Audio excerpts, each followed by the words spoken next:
Hi. So, I just walked home from the bus stop, which is a decent long way away. I'm cold and hot at the same time, but I used public transportation on my own, so that is a success for the day. I now need lunch, so hold on. I just want to really quickly recap before I go get lunch and then come back and finish the rest of this video. I'm going to quickly recap what I've learned this week. James is lethargic, which is fine because I would much rather you be sleeping too much than not sleeping enough, because not sleeping enough usually means you're not comfortable, whereas sleeping too much usually means that you are comfortable, so I'm glad in that sense. Spencer is doing well, and I'm glad that he's doing well, and I agree with Katie. He's very, very good at explaining what he's been doing without being boring. I can't do that.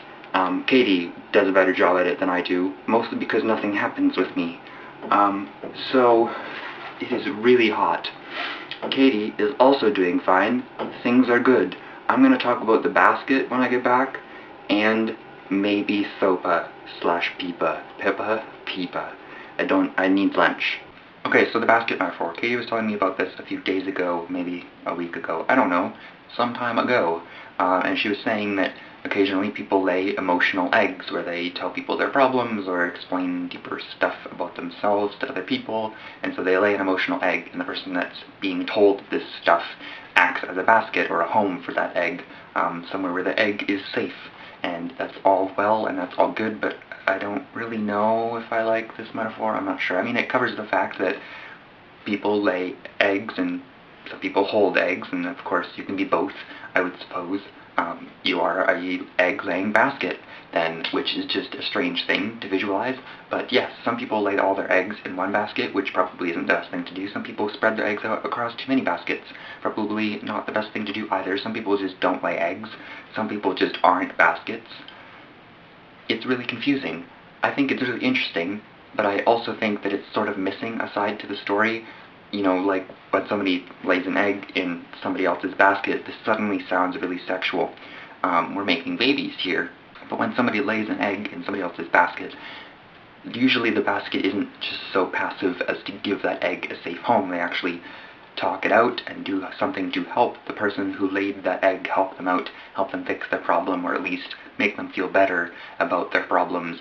And so I think this metaphor is missing a little something in that department. But for what it is, it's really interesting to think about. Personally, I lay eggs, just not very often, and generally not to very many people. And I am a basket for so many people. It's ridiculous, but I enjoy it that way. That's how I've always lived, and I think that's how I will always live. That's just how I work, I suppose. So anyway, I was going to talk a little bit about SOPA and Peepa because I read so much and watched so many videos and so many opinion-y things yesterday when a few websites were blacked out. But my brain sort of is like shut down on SOPA and Peepa today. Like I can't even think of how to explain things or formulate my own opinions. I mean, obviously I'm against SOPA and Peepa as someone who spends time on the internet. I think that's just a given at this point because it's weird. I'm really glad that DeviantArt made a blog post on their headquarters blog where people could talk and communicate about it, because I've been waiting for that, because DeviantArt is somewhere where copyright issues are high most of the time, at least for some sections of the website. So I was really glad that I saw that. That was really awesome, and I was really glad that everybody was sort of up in arms about this, and that it still has continued. It's not just like, oh, okay, the day is over, SOPA and Peepa are defeated. No, like, stuff's still going. I'm glad people are still talking about it, and I see people that I know in real life that don't spend as much time on the internet that are also talking about it, and that's really interesting, and I really like this.